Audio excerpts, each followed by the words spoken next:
Day 2 in Portland, Oregon's highest rated tamale joint, Tamale Boy. Thank you so much for watching. I really appreciate it. The norteño chili verde. It's pork cooked in green tomatillo chilies.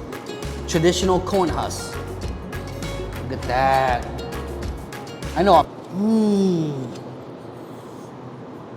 It's good. It's got a kick. Another bite.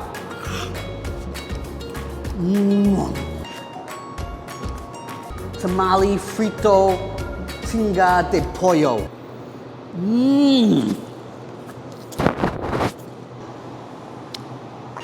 Wow.